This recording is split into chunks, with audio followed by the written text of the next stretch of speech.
Hindu belt और Hindi belt में UP से लेकर छत्तीसगढ़ तक, राजस्थान से लेकर गुजरात तक और महाराष्ट्र तक मोदी लहर चल रही है और उसका लाइव प्रसारण आज सुबह से आप देख भी रहे हैं। नरेंद्र मोदी को रोकने चली इंडिया अलायंस के नेता चुपचाप शांत बैठ गए हैं। बहुत सारे लोगों की टाइमलाइन आप देखिए और ऐसा लगेगा मानो सब जगह सन्नाटा पसरा हुआ है, क्योंकि मोदी ने ऐसा धमाका किया है, ऐसा बहुमत, ऐसा जनमत लेकर के आए हैं कि इंडिया अलायंस की 26 पार्टियों का पूरा कैलकुलेशन पूरी तरह बिगड़ गया। 3 दिसंबर तो बहरहाल झांकी है और अभी 24 का इलेक्शन बाकी है। कुछ बातें हमने आपको बता दी, कुछ बातें मोदी जी ने अपने संबोधन में बता दी और बाकी आप इस रिपोर्ट से समझिए और नरेंद्र मोदी की बात को बहुत गौर से सुनिए।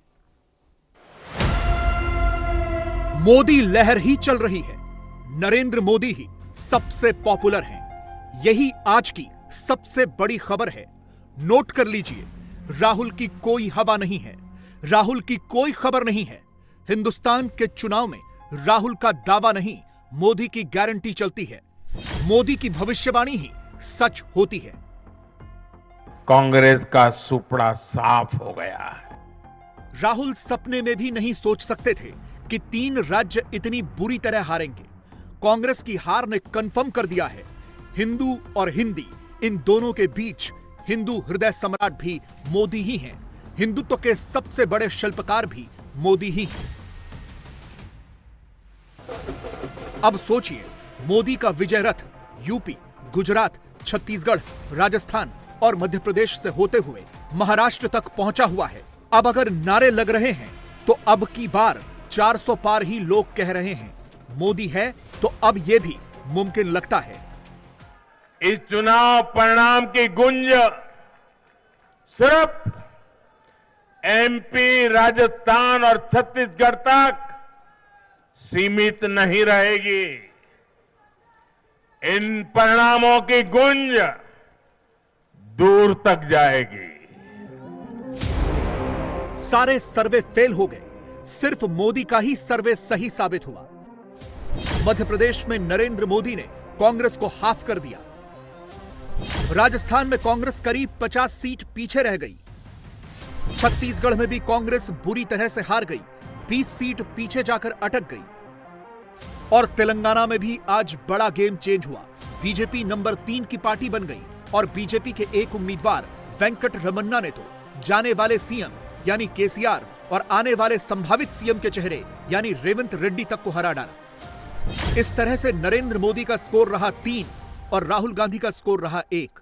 2023 में 3-1 का स्कोर है, यानी पिक्चर अभी बाकी है। 2024 की झांकी अभी बाकी है। राजनीति के इतने वर्षों में मैं हमेशा भविष्यवाणियों से दूर रहा।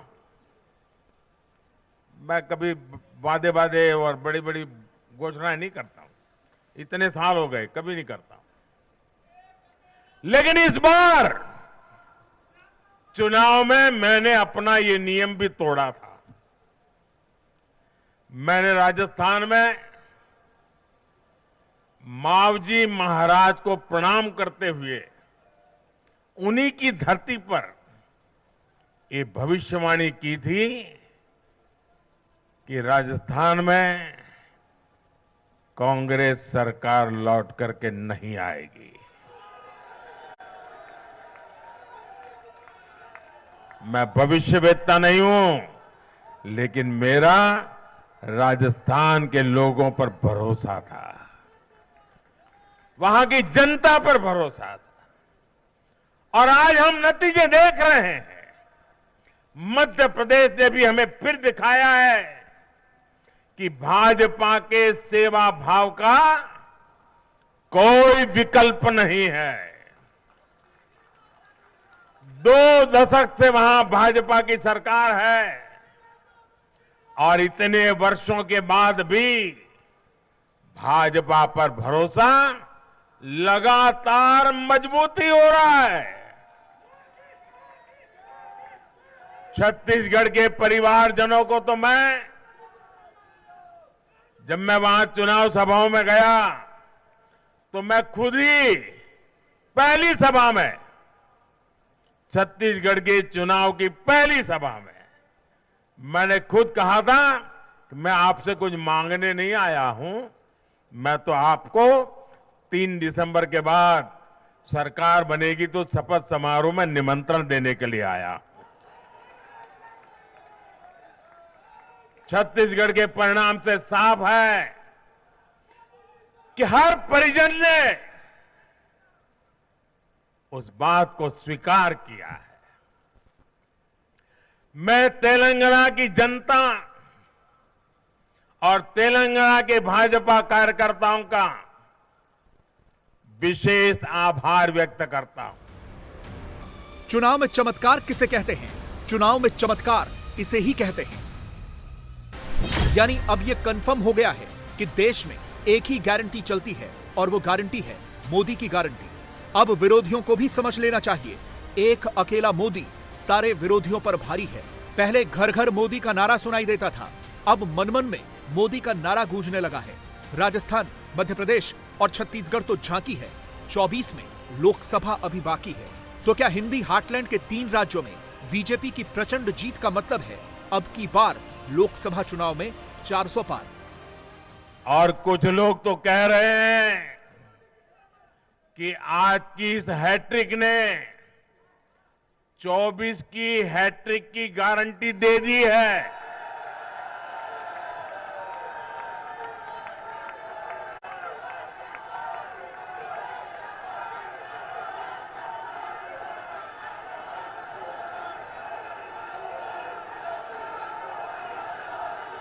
पूरी दुनिया में इन चुनाव परिणामों की गूंज सुनाई देगी। ये चुनाव परिणाम भारत के विकास पर भरोसा, दुनिया के भरोसे को और मजबूती देगा। ये चुनाव परिणाम दुनिया भर के निवेशकों को भी नया विश्वास देगा। छत्तीसगढ़ में कांग्रेस को उसका घमंड ले डूबा।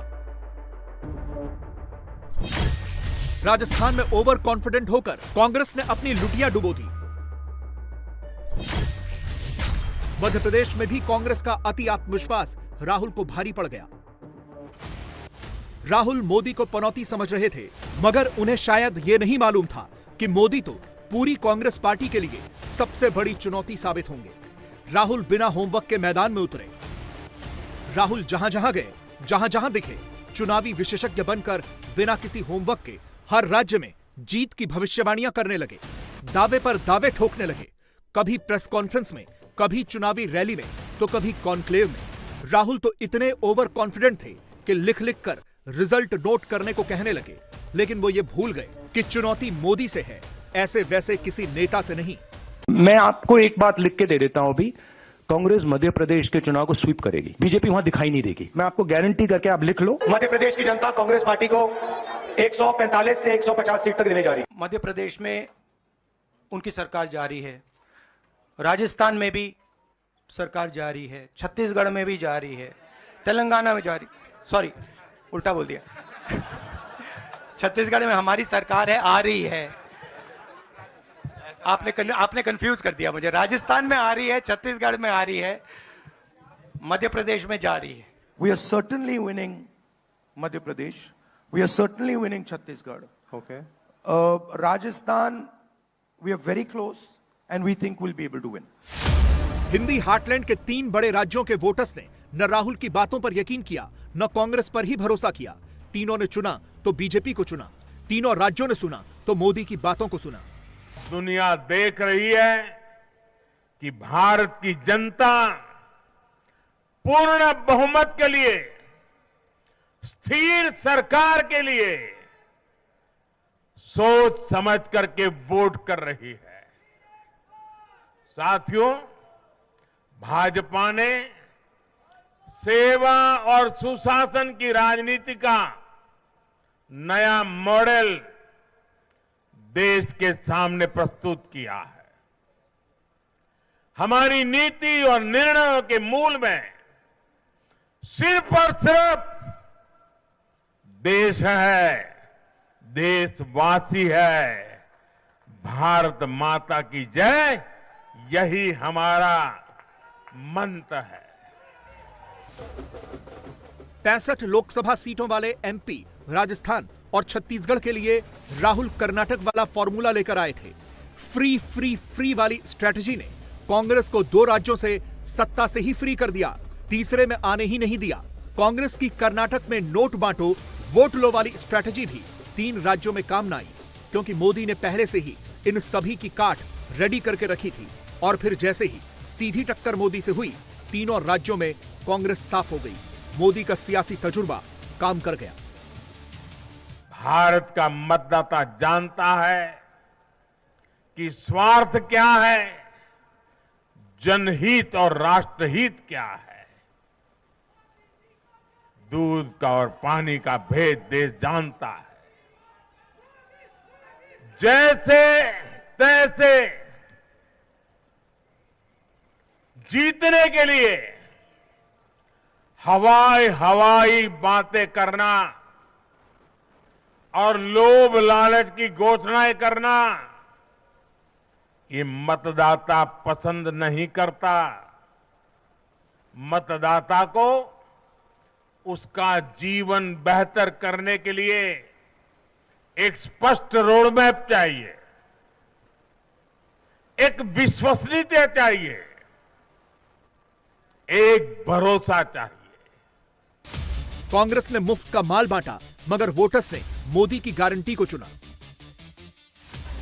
राजस्थान की पब्लिक ने मोदी के लिए गहलोत की चिरंजीवी योजना से दूरी बना ली। गहलोत के सस्ता सिलेंडर वाले झांसे में भी वोटर नहीं आए। छत्तीसगढ़ के वोटर्स ने बघेल की गृह लक्ष्मी योजना के सालाना 15,000 रुपए छोड़ दिए, मोदी पर ही भरोसा जताया।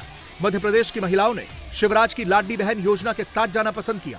कांग्रेस की नारी सम्मान के वादे में दिलचस्पी नहीं दिखाई। मोदी के पीछे ही एमपी की महिलाएं खड़ी नजर आईं।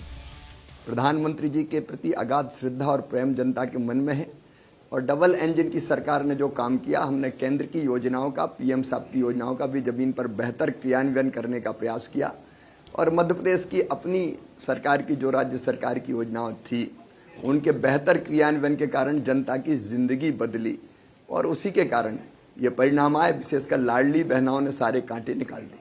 2 चीजें हमने शिवराज जी देखी। एक तो मोदी जी ने कहा कि मेरे मन में मध्य प्रदेश है,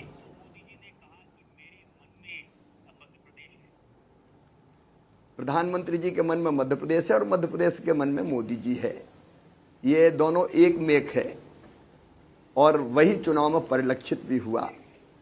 उनने मध्य प्रदेश में जो प्रचार किया उसका ये परिणाम है।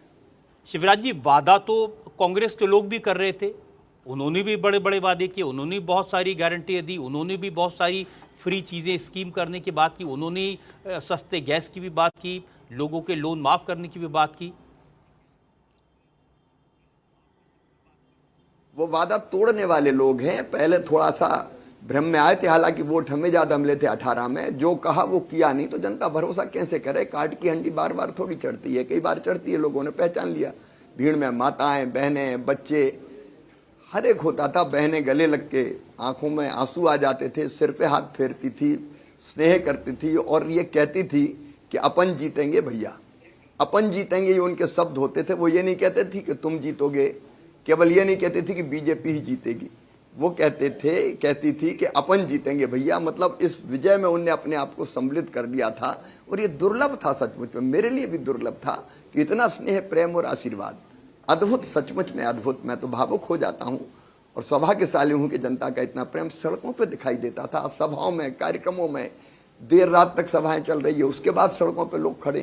तो ये तो प्रेम और विश्वास। नहीं, ये माना जा रहा है कि महिलाओं ने ज्यादा संख्या में वोट दिया। अनेकों योजनाएं बनाई, उनकी कड़ी थी हमारी लाडली बहना योजना। तो आप देखेंगे अनुसूचित जाति हो, जनजाति हो, इवन मुझे तो ये भरोसा है कि कई जगह मुस्लिम बहनों ने भी हमको वोट दिए। तो सारी चीजों से उठ के बहनों ने हमको वोट दिए। यानी जिस वक्त कांग्रेस वोटों को कैश कराने में बिजी थी, उस वक्त मोदी पब्लिक से खुद पर भरोसा रखने को कह रहे थे और कांग्रेस के नोट पर मोदी का भरोसा भारी पड़ गया। पैसा बांटो वोट लो वाला कांग्रेस का फॉर्मूला फ्लॉप हो गया। जनता ने 50 लाख इंश्योरेंस की गारंटी ठुकरा दी और मोदी के नाम पर वोट दे दिया। आज के जनादेश ने ये भी साबित किया है कि भ्रष्टाचार, तुष्टीकरण और परिवारवाद को लेकर देश के भीतर, देश के हर नागरिक के दिल में जीरो टॉलरेंस बन रही है। आज देश को लगता है कि इन 3 बुराइयों को खत्म करने में अगर कोई प्रभावी है तो वो भाजपा ही है।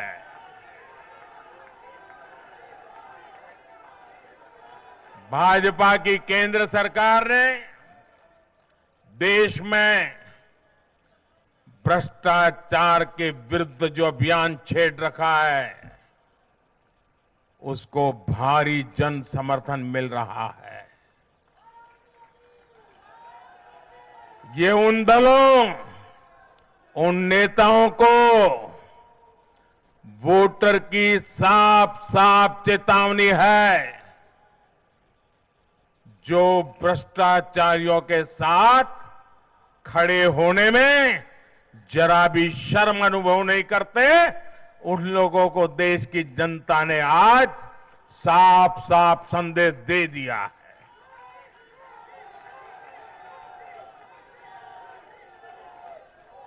और ऐसे लोग जो भांति भांति के तर्कों से भ्रष्टाचारियों को कवच देते हैं, कवर अप करने की कोशिश करते हैं, ऐसे लोग जो भ्रष्टाचार पर कड़ा प्रहार करने वाली जांच एजेंसियों को बदनाम करने में दिन रात जुटे हुए हैं, वे समझ लें ये चुनाव नतीजे भ्रष्टाचार के खिलाफ लड़ाई का भी जन समर्थन है।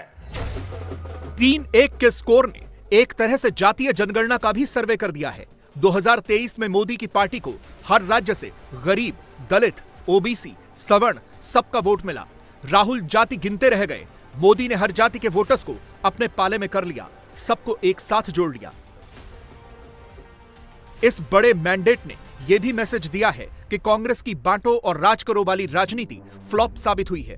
उदाहरण के तौर पर मध्य प्रदेश में ओबीसी समुदाय ने दिल खोलकर मोदी की पार्टी को वोट दिया। छत्तीसगढ़ और राजस्थान में SC/ST वोटर्स भी बीजेपी के साथ आ गए। राहुल ने कोशिश तो बहुत की कि ओबीसी वाला कार्ड खेलकर ओबीसी वर्ग के वोटर्स को भ्रमित किया जाए, MP के ओबीसी चीफ मिनिस्टर शिवराज को हराने के लिए माहौल बनाया जाए, मगर राहुल की यह स्ट्रेटजी भी फ्लॉप हो गई। बीजेपी के 10 चीफ मिनिस्टर हैं, 1 ओबीसी वर्ग के हैं और वो भी कुछ ही दिन में चीफ मिनिस्टर नहीं रहेंगे। बीजेपी के 10 स्टेट्स हैं, 1 उनका ओबीसी चीफ मिनिस्टर है, तो मध्य प्रदेश में उनकी सरकार जारी है। गुजरात के बगल में राजस्थान, राजस्थान के बगल में मध्य प्रदेश और MP से लगता हुआ छत्तीसगढ़। गुजरात से जो मोदी लहर उठी थी वो लहर अब हिंदी बेल्ट के 3 बड़े राज्यों में आ चुकी है। कुछ पॉइंट्स नोट करने वाले हैं। किसी भी राज्य में कांटे की टक्कर नहीं हुई। बीजेपी बड़े आराम से राजस्थान जीत गई। बीजेपी ने MP और छत्तीसगढ़ को क्लीन स्वीप कर दिया। कांग्रेस कहीं नहीं दिखी। बीजेपी ने प्रो इनकम्बेंसी की बदौलत मध्य प्रदेश में जीत हासिल की। छत्तीसगढ़ और राजस्थान में कांग्रेस सरकार के खिलाफ एंटी इनकम्बेंसी का फायदा बीजेपी को मिला। कांग्रेस को भी तेलंगाना में जो जीत मिली वहां की KCR सरकार के खिलाफ एंटी इनकम्बेंसी की वजह से ही हुई। इसका सीधा सा मतलब यह है कि बीजेपी इकलौती गुड गवर्नेंस वाली पार्टी के तौर पर उभर कर सामने आई है। गुड गवर्नेंस और वेलफेयर की पॉलिटिक्स जीत गई है। फ्री फ्री फ्री वाली कांग्रेस की पॉलिटिक्स को वोटर्स ने सिरे से नकार दिया है। इस चुनाव में देश को जातियों में बांटने की बहुत कोशिशें हुई, लेकिन मैं लगातार कह रहा था कि मेरे लिए देश में 4 जातियां ही सबसे बड़ी जातियां हैं और जब मैं इन 4 जातियों की बात करता हूं, हमारी नारी शक्ति, हमारी युवा शक्ति, हमारे किसान और हमारे गरीब परिवार, इन 4 जातियों को सशक्त करने से ही देश सशक्त होने वाला है। आज बड़ी संख्या में हमारे ओबीसी साथी इसी वर्ग से आते हैं। आज बड़ी संख्या में हमारे आदिवासी साथी इसी वर्ग में आते हैं। और इन चुनावों में इन चारों जातियों ने भाजपा की योजनाओं और भाजपा के रोड मैप को लेकर बहुत उत्साह दिखाया है। आज हर गरीब कह रहा है वो खुद जीता है। आज हर वंचित के मन में भावना है कि चुनाव वह खुद जीता है। आज हर किसान यही कहता है, ये चुनाव हर किसान जीता है। आज हर आदिवासी भाई बहन ये सोचकर खुश है कि उसने जिसे वोट दिया वो विजय उसकी अपनी है। आज हर फर्स्ट टाइम वोटर बड़े गर्व के साथ कह रहा है कि मेरा पहला वोट मेरे विजय का कारण बना है। इसी जीत में हर महिला अपनी जीत देख रही है। 3 राज्यों के चुनावी नतीजों से एक फॉर्मूला और निकलकर सामने आया है।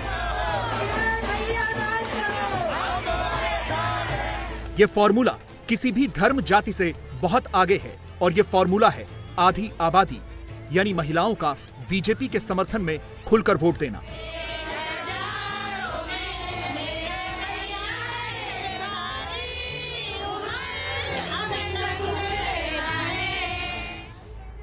आधी आबादी को मोदी पर पक्का भरोसा है। 2023 का रिजल्ट 24 के लिए एक सैंपल टेस्ट है। जो लोग हिंदुस्तान की सियासत में महिला वोट को नजरअंदाज करते थे, अब उसी आधी आबादी ने कतार में खड़े होकर 3 राज्यों में मोदी की पार्टी की सरकार बना डाली है। महिला वोटर्स अब बीजेपी की सबसे बड़ी वेपन है और 24 से पहले ये एक पैन इंडिया फेनोमेनन है। इसे आंकड़ों से समझिए। मध्य प्रदेश की 50% महिलाओं ने बीजेपी को वोट दिया। 2018 में बीजेपी को इस राज्य की 41% महिलाओं ने वोट दिया था, यानी इस बार सीधे सीधे 9% का जंप है। इसी तरह अब की बार छत्तीसगढ़ की 43% महिलाओं की पसंद बीजेपी थी। 2018 में यह आंकड़ा 33% का था, यानी यहां भी बीजेपी को 10% महिला वोट का फायदा हुआ है। रही बात राजस्थान की, तो इस बार वहां की 40% महिलाओं ने कमल का बटन दबाया। 2018 में भी आंकड़ा इसी के आसपास रहा था। मैं आज विशेष रूप से देश की नारी शक्ति का अभिनंदन करूंगा। रैलियों में मैं अक्सर कहता था कि इन चुनावों में नारी शक्ति ये ठान कर निकली है कि भाजपा का परचम लहराएगी। और जब देश की नारी शक्ति किसी का सुरक्षा कवच बन जाए तो कैसी भी ताकत उसे नुकसान नहीं पहुंचा सकती। नारी शक्ति का विकास बीजेपी के विकास मॉडल का एक महत्वपूर्ण स्तंभ भी है। और इसलिए इन चुनावों में महिलाओं ने, बहनों बेटियों ने एक प्रकार से भाजपा के विजय की पूरी जिम्मेवारी अपने हाथ में उठा ली थी और भरपूर आशीर्वाद दिया है। मैं आज पूरी विनम्रता से देश की हर बहन बेटी को यही कहूंगा कि आपसे जो वायदा बीजेपी ने किए हैं वो 100% पूरे किए जाएंगे। और ये मोदी की गारंटी है।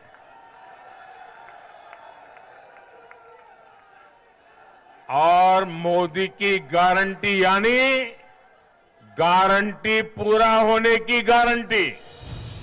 मोदी ने 23 के इस मेगा रिजल्ट से न सिर्फ 24 का रास्ता आसान कर लिया है, बल्कि विरोधी खेमे के कई नेताओं का पॉलिटिकल करियर भी एक तरह से फिनिश कर दिया है। राजस्थान का जादूगर कहे जाने वाले अशोक गहलोत का जादू खत्म। मध्य प्रदेश में कमलनाथ और दिग्विजय सिंह का करियर करीब करीब खत्म।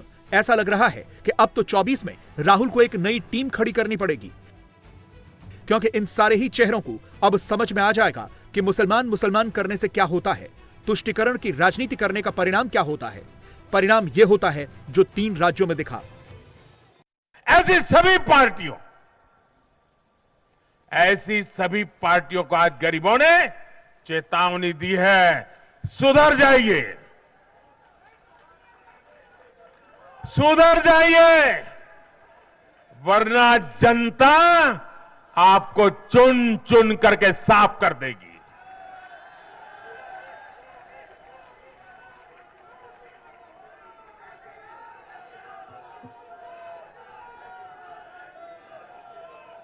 आज ऐसी पार्टियों के लिए सबक है कि केंद्र सरकार की गरीब कल्याण की योजनाओं और उनके लिए भेजे जा रहे फंड के बीच में आने की कोशिश मत करो। ये जनता का आदेश है, वरना जो बीच में आएगा उसे जनता हटा देगी। लोकतंत्र के हित में मेरी कांग्रेस और उसके साथियों को नम्रतापूर्वक सलाह है, कृपा करके ऐसी राजनीति न करें जो देश विरोधी ताकतों को बल दे, जो देश को बांटना चाहते हैं ऐसे लोगों को मजबूती दे, जो देश को कमजोर करने वाले विचारों को गति दे। मोदी ने राजस्थान से कहा था कि सर तन से जुदा करवाने वालों से बदला लेना है तो बटन दबाकर ऐसे लोगों को सियासी तौर पर फांसी दे दो। फांसी हो गई और ऐसी ही हुई है कि 24 में विरोधी का खड़ा होना तक मुश्किल दिख रहा है। 3 दिसंबर के चुनावी नतीजों में कांग्रेस के लिए इकलौती खुशखबरी तेलंगाना से आई है। केसीआर जा रहे हैं, तेलंगाना में कांग्रेस की सरकार बननी तय है। लेकिन ऐसा लग रहा है कि हिंदी बेल्ट में मुंह की खाने के बावजूद कांग्रेस सुधरने वाली नहीं है। तभी तो मोहब्बत की दुकान खोलने वाले राहुल की पार्टी 3 राज्यों में हार के बाद नॉर्थ वर्सेस साउथ वाला एजेंडा चलाकर नए सिरे से बंटवारा करने लगी है। कांग्रेस से जुड़े तमाम बड़े हैंडल्स, यहां तक कि राहुल के करीबी कार्ति चिदंबरम भी साउथ साउथ चिल्लाने लगे हैं। कांग्रेस समर्थक तो यह कहकर राजस्थान, छत्तीसगढ़ और मध्य प्रदेश के वोटर्स का मजाक उड़ा रहे हैं कि दक्षिण के वोटर्स पढ़े लिखे हैं, नॉर्थ वाले अनपढ़ हैं। कांग्रेस तेलंगाना में क्या जीती, वो खुल्लम खुल्ला नॉर्थ और साउथ को डिवाइड करने में लगी है। लेकिन तेलंगाना में जीत के बावजूद कांग्रेस दक्षिण में बीजेपी के उदय को नहीं रोक पाई। इसे नंबर से समझिए। 2018 में तेलंगाना विधानसभा चुनाव में सिर्फ 1 सीट जीतने वाली बीजेपी को इस बार 8 सीटें मिली हैं। 2018 में तेलंगाना में जिस बीजेपी का वोट शेयर सिर्फ 7% था, उस बीजेपी को इस बार 14% वोट मिले हैं, यानी सीधे सीधे 2 गुना। दक्षिण में यह बीजेपी के लिए शुभ संकेत है, क्योंकि 18 में 1 सीट लाकर अगर मोदी तेलंगाना की 4 लोकसभा सीटें जीत सकते हैं तो सोचिए 23 में 8 सीटें लाकर 24 में मोदी तेलंगाना से कितनी सीटें जीत सकते हैं और इसका दक्षिण के दूसरे राज्यों पर कितना गहरा असर पड़ सकता है।